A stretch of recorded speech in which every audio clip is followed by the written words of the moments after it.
about his graduating from Cheney State and from Duquesne University and a PhD from the University of Pittsburgh. And then most folks, when they see him, they ask him, could it be I'm falling in love?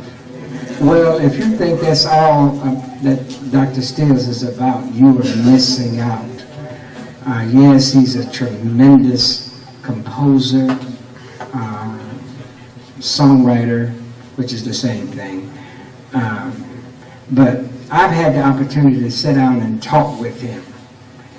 And that's when I call him the gentle giant. He's probably one of the most humble people that you ever come in contact with.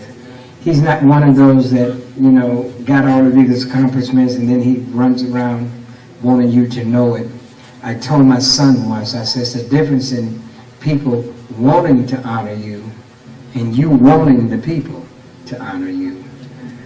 And Melvin kind of shies away from all of the accolades that you would give to him.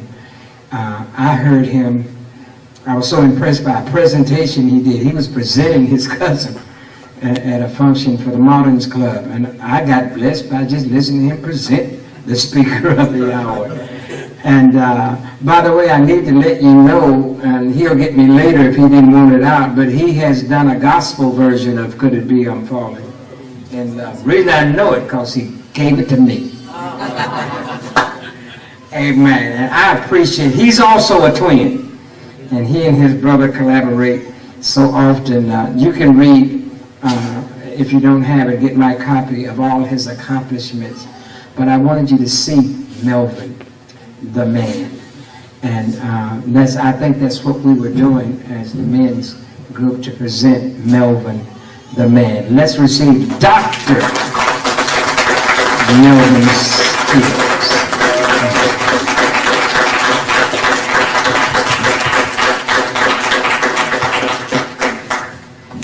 So as not to be repetitive, if you've heard all the others, it's the same thing. Good afternoon. I have often been asked the question, if you wrote a great song like that, why are you a teacher? Why aren't you in the record business? And to answer that question, I want to share an experience that I had here upstairs about a year ago. Last year, my childhood friend and fellow educator, Minister Vinzella Young, went home to be with the Lord. And I came to pay my last respects. And as I walked out into the aisleway, one of my former students, Kevin Bowler, walked up to me. And he saw me and he hugged me. And then he walked a few steps. He said, you know what? You need another hug. And he came back and he hugged me again. And then his brother came up. And his brother, Herbert was the one who came. Kevin came up next. Herbert was the former police officer. Kevin came up and he hugged me as well. And then he reflected for a moment and he said, if it wasn't for you, I wouldn't be where I am today. Kevin and Kiki Humphreys were in a class that I was teaching, a 11th grade American novel class. Prior to that, I taught American literature. And I thought, this is going to be a snap. I love to read. I'm going to take these kids down to the library. They're going to read. I'm going to lay back. And there was pandemonium in the room, chaos. And much to my horror, I discovered that those young men could not read. And for Kevin and Kiki Humphreys and Vernon Brown, who was a classmate of Sherman's, I got them into a summer program up at Duquesne University called Reading and Study Skills. And because of that experience, all three of those young men went to college. 2 graduated. And Kevin was one of those 2. Kevin is now, he graduated from Ohio University, which is a very prestigious school. There was an article in the Times about that school yesterday coming to CCBC. But it was because of them. Really, it was because of the Lord.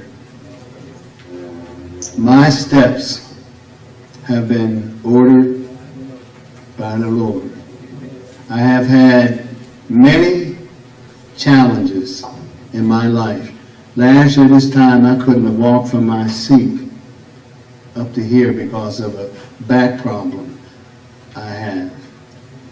But through the power of God, I am able to do what I do.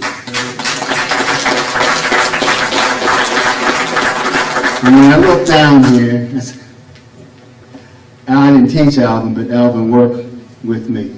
And I could see the tremendous talent he had. I was so angry and upset when he decided to go down to the elementary school because I wanted him to be my assistant.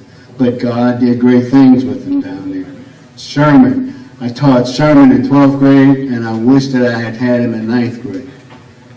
But God had a plan for Sherman because over the years, God has spoken through Sherman to all those young men who come around him. And so we think, well, I can do better things, but God has a better use for us. Sean, when I see Sean over there and I listen to him, I know there is a God.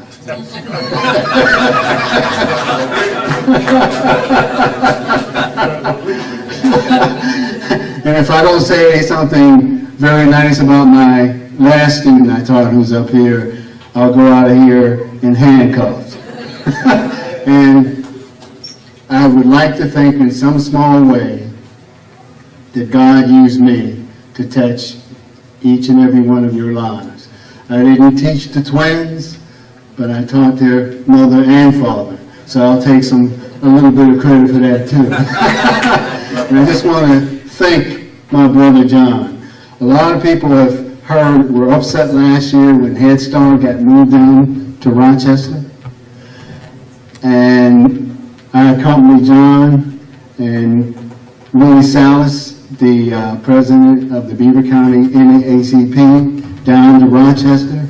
And we had a very heated conversation. It got so heated, the lady from Kansas City called someone in Colorado. The lady in Colorado got so upset, she called someone in Alaska. And to make a long story short, where's Head Start? Backing out. Thank you for your comment.